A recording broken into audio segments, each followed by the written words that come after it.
हम और आपके बीच में यह पर्युषण पर्व आया है 10 दिन के लिए।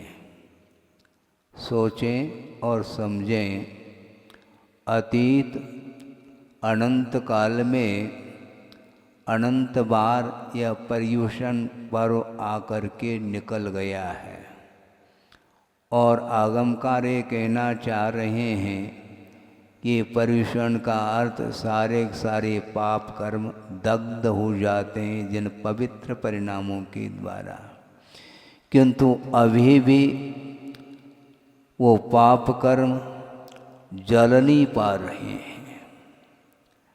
कारण क्या है? कारण और कुछ नहीं है, क्रियाएं हम लोग करते चले जा रहे हैं, किंतु आत्मगत परिणामों में पवित्रता उज्ज्वलता नहीं आने के फलस्वरूप वो सारे सारे कर्म आत्मा के साथ जिनका संबंध अनादिकालीन है उनमें कोई परिवर्तन नहीं आ पा रहा है।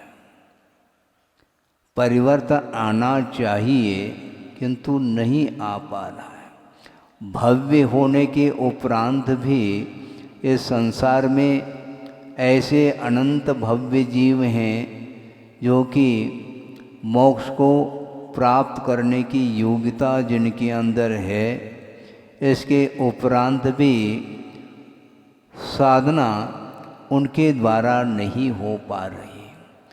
अभव्य को मुक्ति नहीं मिलेगी ये तो ठीक है, क्योंकि वह अभव्य है, उसके अंदर योग्यता ही नहीं है। किंतु जिसके अंदर योग्यता है मोक्ष प्राप्त करने की, इसके बावजूद भी उसके कर्म निरंतर और उसके द्वारा अर्जित होते चले जा रहे हैं। निर्जना की कोई बात देखने में नहीं आती। ऐसा क्यों होता है? इसमें पूछने की कोई आवश्यकता नहीं है,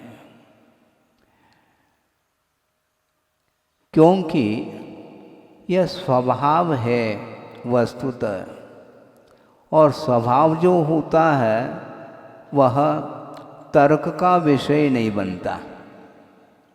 स्वभाव कभी भी तर्क का विषय नहीं बनता। स्वभावः दुरतिक्रमः ऐसा कहा, और स्वभाव का उल्लंघन भी संभव नहीं है। और स्वभावाय न भिषक, इस प्रकार भी पंक्ति अपने को पढ़ने में मिलती है। स्वभाव के लिए कोई औषधि नहीं, क्योंकि प्रकृति है। प्रकृति का अर्थ ही नेचर होता है, स्वभाव हुआ करता है। उस स्वभाव में परिवर्तन संभव नहीं है। जैसे नीम का स्वभाव क्या है सबको ज्ञात है, क्योंकि प्रतिदिन दातून करते हैं। महाराज वो दातून का जमाना तो चला गया, आजकल तो क्या बोलते हैं, हाँ टूथपेस्ट, हाँ ये, उसके माध्यम से आप दंत मंजन करते हैं। किंतु दातून के लिए नीम की जो लकड़ी है या उसका छाल है, उसके माध्यम से भी दातून किया जाता है। स्वाद तो उस समय आता होगा, क्योंकि प्रकृति उसकी कड़वाहट को लेकर के है और उसमें परिवर्तन संभव नहीं है। आमूल सिक्तः पैसा घृतेन, आमूल सिक्त पैसा घृतेन ननिम्ब वृक्ष मधुरत्वमेति। क्या कह रहे हैं आचार्य? नीम का वृक्ष है जिसको आमूल चूल, जिसका सिंचन किया गया है, किसके द्वारा? पैसा घृतेन, दूध और घृत के माध्यम से आमूल चूल सिंचन जिसका किया गया है, फिर भी ननिम्ब वृक्ष मधुरत्वम एति, फिर भी वह वृक्ष कभी भी मधुर नहीं हो सकता, क्योंकि स्वभाव है। इसलिए स्वभाव के सामने तर्क नहीं चल सकता। आप तर्क करते रहो, कोई फर्क नहीं पड़ने वाला स्वभाव के ऊपर। तो महाराज फिर हम लोगों का संसार अंत को प्राप्त होगा क्या? नहीं होगा, क्योंकि अनंत काल से संसारी प्राणी का जीवन कषाय के साथ चल रहा है और वह कषाय से ऊपर उठना भी चाहता है, किंतु चाहने मात्र से नहीं होगा, पुरुषार्थ आपको करना होगा। और कुंद कुंद स्वामी स्वयं कहते हैं कि स्वयं चाहें तो अपने स्वभाव को परिवर्तित कर सकता है।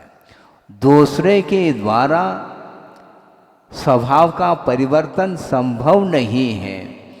संसारी प्राणी के अंदर जो विकृति भरी हुई है उसको दूर करने के लिए भगवान भी एकमात्र बहिरंग निमित्त के रूप में उपस्थित होते हैं। गुरु भी बहिरंग निमित्त के रूप में हैं। शास्त्र अर्थात आगम भी आपके विकास के लिए, उन कषायों की क्षति के लिए बहिरंग निमित्त है और बहिरंग निमित्त कार्य को संपन्न करने में नियामक नहीं हुआ करता है। वस्तुतः कार्य जो संपादित होता है वह अंतरंग निमित्त के द्वारा हुआ करता है। इसका अर्थ हम ये नहीं कहना चाहते हैं कि बहिरंग निमित्त का कोई हाथ ही नहीं, किंतु बहिरंग निमित्त एकमात्र निमित्त है। आप चाहें तो उन साधनों का आलम्बन लेकर के अपने परिणामों को पुरुषार्थ के माध्यम से कषायों को हम कम कर सकते हैं, कषायों को क्षीण किया जा सकता है। पुरुषार्थ आपको करना है, हमारे पुरुषार्थ से काम नहीं चलेगा। आप लोग 10 लक्षण धर्म हैं मनाने के लिए आए, मनाना है क्या? अपने जीवन में उतारना है। भव समुद्र से पार होना है यदि, तो आपको उन 10 लक्षण धर्म को आत्मसात करने की आवश्यकता है, क्योंकि अतीत अनंत काल में अनंत बार 10 लक्षण पर्व हम लोगों के बीच में आया और गया है। इसके उपरांत भी उस धर्म का प्रभाव नहीं पड़ा। यदि पड़ा होता तो इस संसार में हम रह नहीं पाते। ये क्लियर है, इसमें कोई शक नहीं है। इसे स्पष्ट है अभी अपने को बहुत पुरुषार्थ करने की आवश्यकता है। संसारी प्राणी धर्म की आराधना करने के लिए बैठ जाता है, किंतु उसकी दृष्टि फिर भी धन की ओर बनी रहती है। धन और धर्म में बड़ा अंतर है।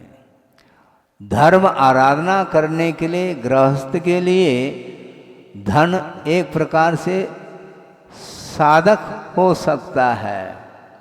धर्म की आराधना करने के लिए गृहस्थ के लिए धन की आवश्यकता पड़ती है, ये ठीक है, किंतु धर्म की आराधना के लिए ही धर्म का संचय करना चाहिए। धर्म की आराधना करना चाहो तो थोड़ा सा आलम्बन ले लो, क्योंकि जो श्रवण होता है उसके लिए धन की कोई आवश्यकता नहीं पड़ती है। धर्म की आराधना वह करता चला जाता है, क्योंकि पूर्ण रूप से परिग्रह का उसने विमोचन कर रखा है। किंतु उस प्रकार की स्थिति श्रावक की नहीं बन सकती, नहीं बन पाती है। कोई बाधा नहीं, अपनी शक्ति के अनुरूप अपनी क्षमता और सामर्थ्य को देखते हुए धर्म की आराधना प्रत्येक व्यक्ति कर सकता है और करना चाहिए, कहा जा सकता है। तो आज यह प्रारंभिक दिन है 10 लक्षण पर्युषण पर्व का। कौन सा धर्म है? क्षमा नहीं, उत्तम क्षमा। हाँ, विशेषण को क्यों भूल जाते हो? अपने लिए तो बहुत सारे विशेषण टाइटल के साथ आप फुल एड्रेस देते हो, और धर्म क्षमा धर्म नहीं, किंतु उत्तम क्षमा बोलो, क्योंकि ओसे जो क्षमा है उसके माध्यम से कभी भी धर्म की आराधना नहीं होती है। हाँ, आयम स्वारी कहो और पुनः वही रिपीट करते चले जाओ। कदम कदम पर संसारी प्राणी क्रोध करता चला जाता है और आयम स्वारी भी कह देता है, तो कहना तो अपनी जगह है, किंतु रिपीट क्यों, पुनरावृत्ति क्यों? क्रोध वस्तुतः आत्मा का धर्म नहीं है। क्रोध की परिणति अथवा काषायिक जो परिणति है आत्मा की, वह वैभाविक परिणति है, वह धर्म नहीं, उसका नाम अधर्म कहा है। धर्म सभा में बैठ करके हम उत्तेजित हो जाएं, ये संभव नहीं है, क्योंकि उत्तेजित यदि हो जाएंगे तो वह धर्म सभा नहीं मानी जाती है। धर्म की आराधना करने वाला श्रवण भी हुआ करता है और श्रावक भी होते हैं। इसलिए क्रोध से ऊपर उठना है तो अपने को शांत परिणामों को रखना पड़ेगा। 10 लक्षण धर्म का जो व्याख्यान किया है, उसके पीछे पूज्य स्वामी ये कहना चाहते हैं, 10वें धर्म का व्याख्यान क्यों किया गया है, इसके पीछे क्या तथ्य है।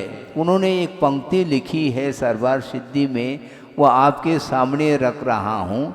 समितिषु प्रवर्तमानस्य प्रमाद परिहारार्थम 10 विधम धर्माख्यानम, ऐसा कहा। श्रवण है जो गुप्ति में लीन रहता है, किंतु गुप्ति में लीन रहने के लिए जो समय है वह समय निर्धारित है।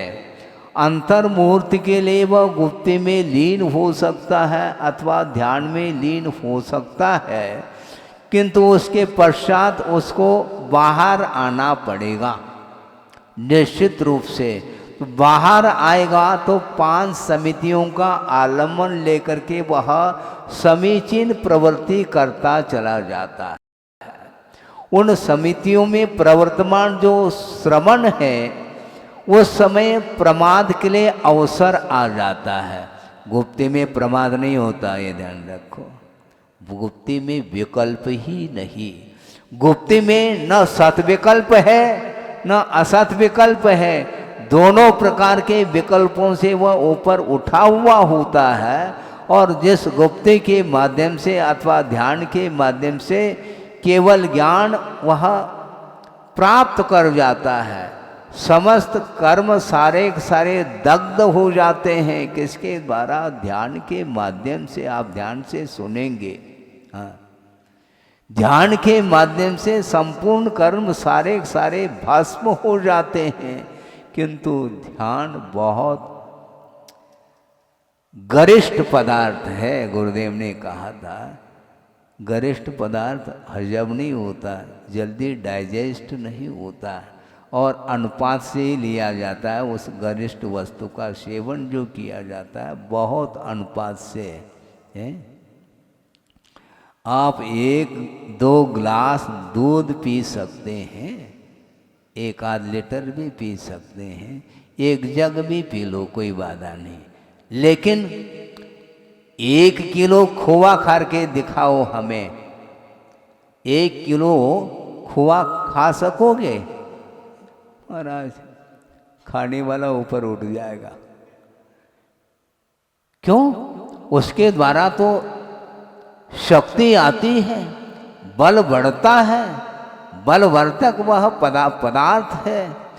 फिर ऐसी स्थिति में 1 किलो खाओ ना, इसमें क्या बाधा नहीं महाराज। वो बहुत गरिष्ठ होता है, अनुपात से ही लिया जाता है।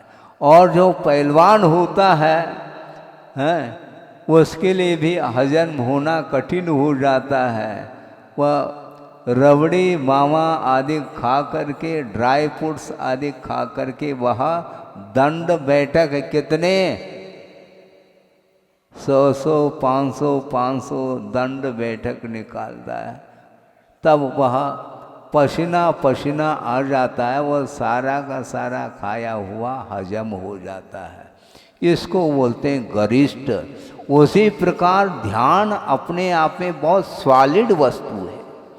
परिणाम ऐसे सशक्त परिणाम हो जाते हैं जिन परिणामों के माध्यम से अंतर मुहूर्त में ही केवल ज्ञान प्रकट हो जाता है, उसको ध्यान बोलते हैं।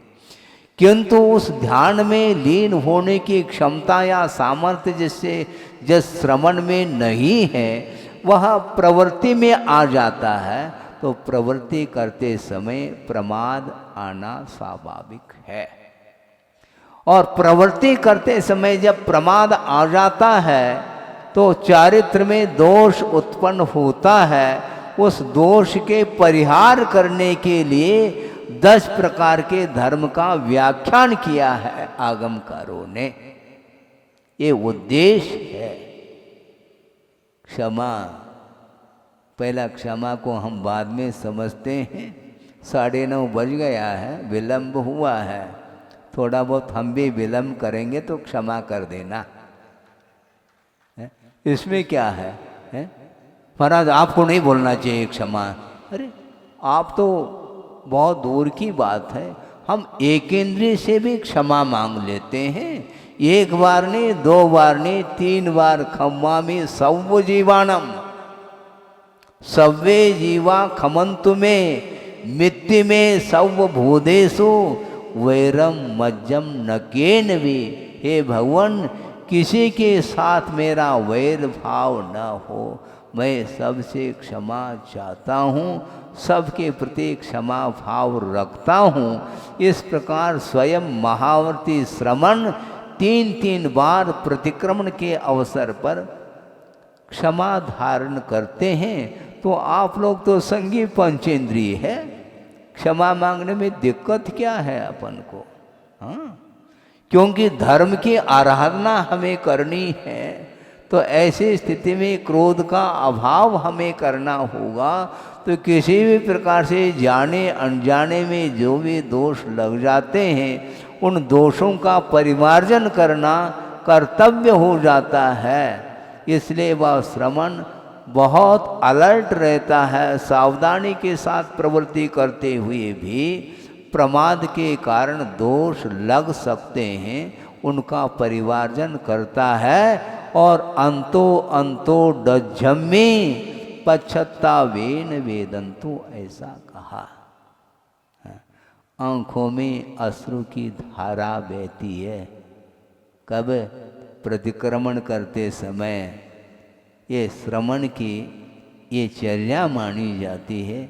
बहुत उसका हृदय कोमल होता है, क्योंकि यत्र तत्र जब प्रवृत्ति करते हैं उस समय सूक्ष्म जंतुओं की विराधना होने की पूरी संभावना रहती है। यत्नाचार पूर्वक प्रवृत्ति करने के उपरांत भी वह भूल चूक हो सकती है। उसके लिए वह प्रतिक्रमण, प्रायश्चित, आलोचना आदि करके अपने परिणामों को वह पवित्र बनाने का पुरुषार्थ करता है। इसलिए धर्म आत्मा का स्वभाव है, क्रोध करना आत्मा का स्वभाव नहीं है। कदम कदम पर संसारी प्राणी उत्तेजित हो जाता है, आवेग में आ जाता है। ये आवेग क्यों? इसका कारण क्या है? आप गौर करिएगा।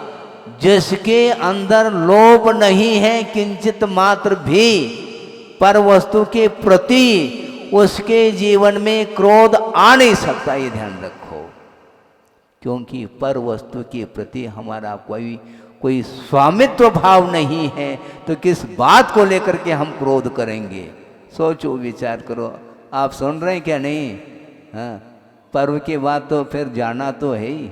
अभी गौर करिए, एक एक शब्दों को ध्यान से आप सुनिएगा। ये लोभ के कारण ही क्रोध की उदीरना होती है। हाँ, नहीं है तो नहीं हो सकती। इसलिए क्रोध का त्याग करने के लिए कहा है श्रवण के लिए, क्योंकि प्रवृत्ति में वह आ जाता है तो समीचीन प्रवृत्ति जिस समय वह करता है उस समय बहुत अलर्ट होता है वो। उसके पास 5 समिति है, 6ठी समिति नहीं है, ध्यान रखो। आपकी समिति गठित करते हैं 5 साल के लिए और पुनः क्या हो जाता है, पुनः नई कमेटी। किंतु यहाँ पर नहीं, समिति 5 हैं, ईर्या समिति, भाषा समिति, ऐशना समिति, आदान निक्षेपण समिति और प्रतिष्ठापन समिति। अपनी प्रतिष्ठा नहीं, प्रतिष्ठापन समिति का अर्थ है संयमोपकरण के माध्यम से उस स्थान को परिमार्जित किया जाता है जहाँ पर मलमूत्रादि का विसर्जन किया जाता है। वहाँ पर निरीक्षण करके वहाँ उसका उत्सर्ग करता है, इसको बोलते हैं प्रतिष्ठापन समिति। तो इस प्रकार ये 5 समिति के पालन करने वाले श्रमण हुआ करते हैं।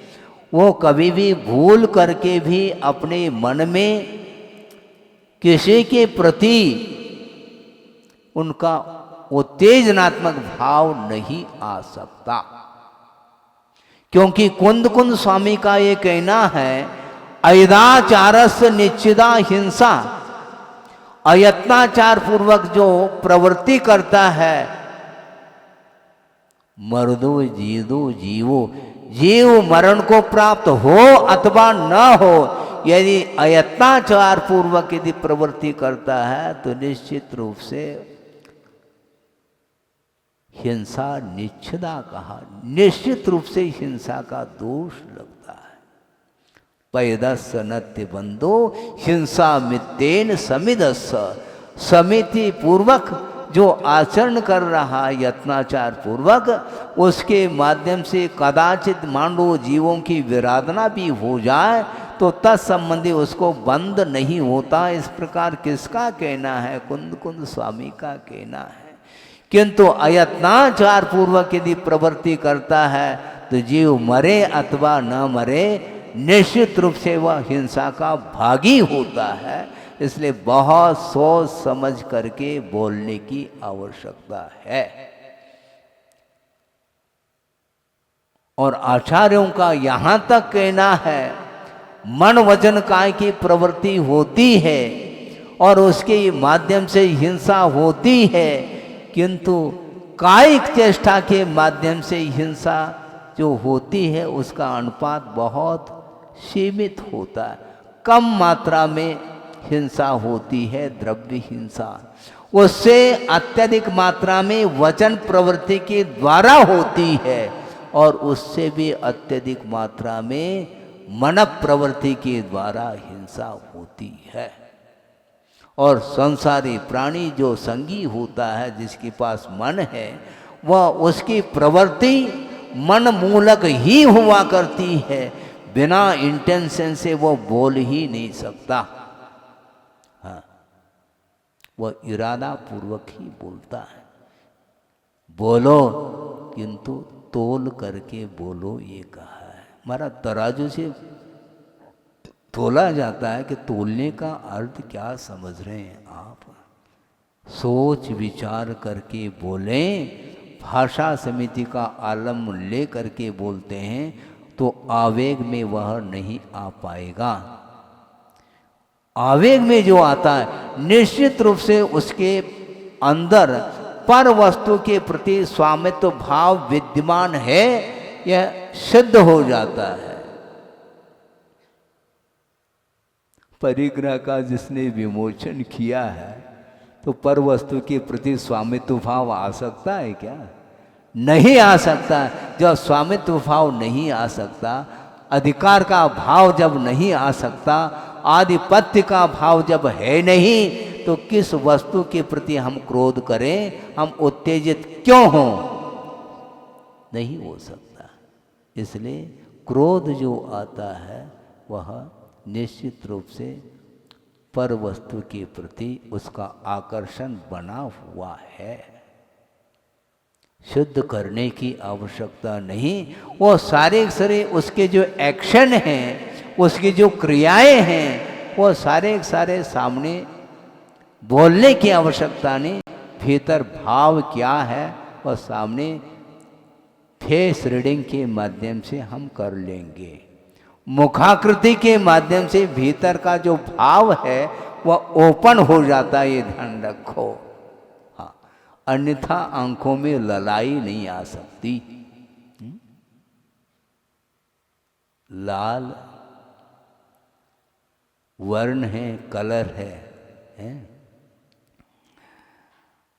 और वह किसी को पसंद है क्या? है? ललाई अच्छी लगती है, आंखों में नहीं लगती। आंख में जो ललाई आई है तो वह आंख का दोष नहीं, वह मन का दोष है। मन में दुर्भावना है, हृदय में दुर्भावना विद्यमान है, उसके कारण ही वह उत्तेजना का भाव वह जागृत होकर के आंखों के माध्यम से वह देखने में भाव आ रहा है। आंखों का परीक्षण कर लो, भावों का परीक्षण हो जाएगा, और कोई साधन नहीं अपने लिए। इसलिए क्रोध कम करो। महाराज, कम करने का अर्थ क्या? आप भी परसेंटेज में समर्थन करना चाहते हैं क्या क्रोध का? मैं समर्थन नहीं करना चाहता क्रोध का, पूर्ण रूप से क्रोध का अभाव कर लो। कुंद कुंद स्वामी वंदना करने के लिए खड़े हो जाएंगे, ये ध्यान रखो। पूर्णतः क्रोध का अभाव जिसने कर लिया है, गणधर परमेष्टि भी वंदना करते हैं, नमो लोए सौ साहू नम। हाँ, वह स्वयं गणधर परमेष्टि हैं, दिव्य ध्वनि का आधार लेकर के उपदेश दे रहे हैं जनता के लिए। इसके उपरांत में एक सामान्य साधु के प्रति भी उनका वंदना का भाव जागृत होता है। वंदना किसकी की जा रही है?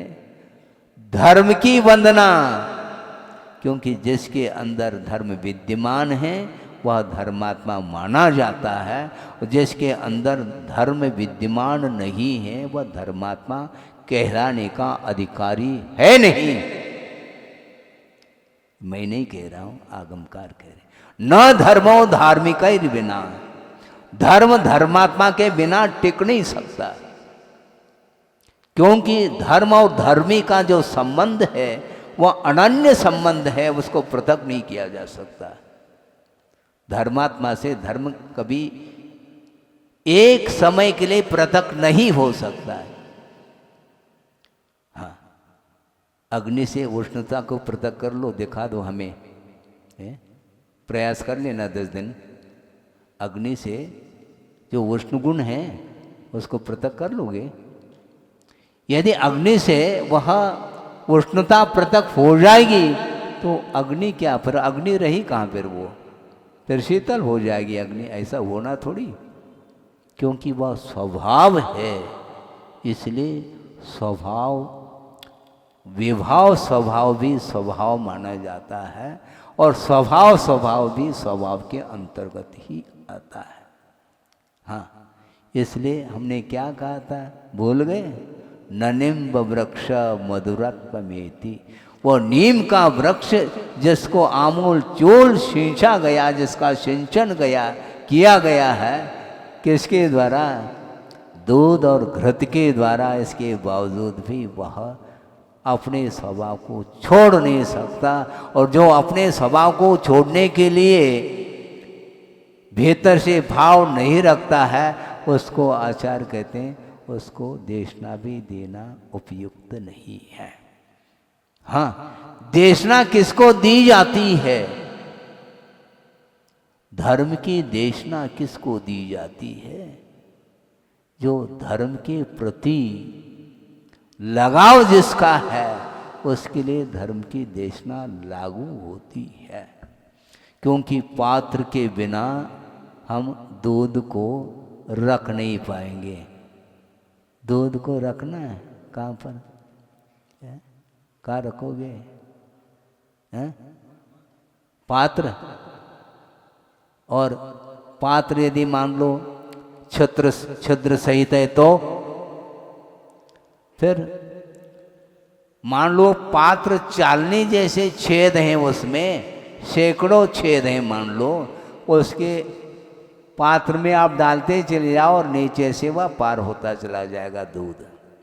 उसी प्रकार जिसके अंदर धर्म के प्रति बहुमान नहीं है, धर्म के प्रति भक्ति जिसके अंदर उमड़ नहीं रही है, उसके लिए हम क्या देशना देंगे?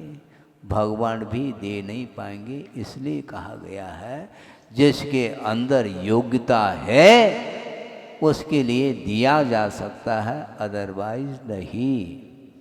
हाँ, इसलिए यह क्रोध जो है ना, क्षमा धर्म का अपोजिट तत्व है।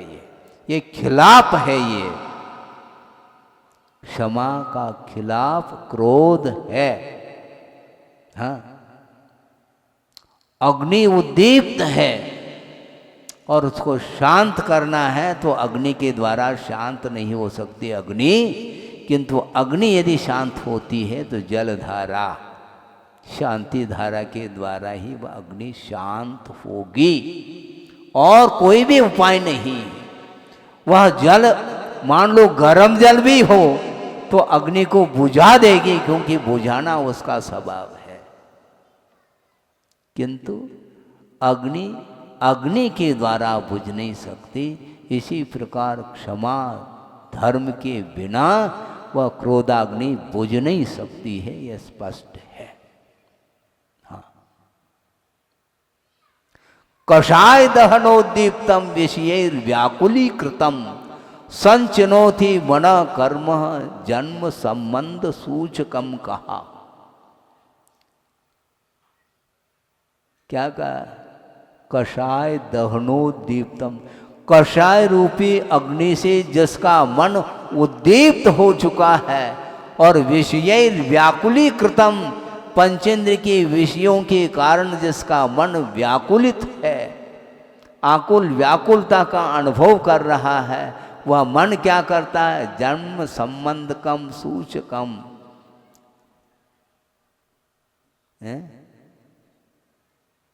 कषाय दहनो दीप्तम विषयीर व्याकुलीकृतम संचिनोति मनः कर्म जन्म संबंध। वो उस प्रकार के कर्म का संचय करता है जो संसार को बढ़ाने वाला जो कर्म है, दुर्गति में ले जाने वाला जो पाप कर्म है, अप्रशस्त कर्म है, उसका संचय करता है। कौन? वह मन ही करता है, क्योंकि कषाय रूपी अग्नि जिसके अंदर उद्दीप्त हो रही है, जिसके मन में, उसकी बात कही जा रही, इसलिए वह उपदेश का पात्र हो ही नहीं सकता।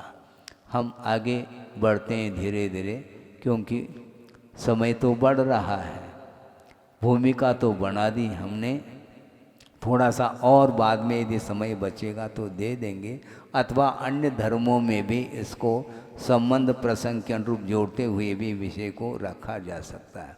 वस्तुतः क्रोध का कारण क्या है? कई कारण हो सकते हैं, उसमें एक अपेक्षा भी क्रोध का कारण है।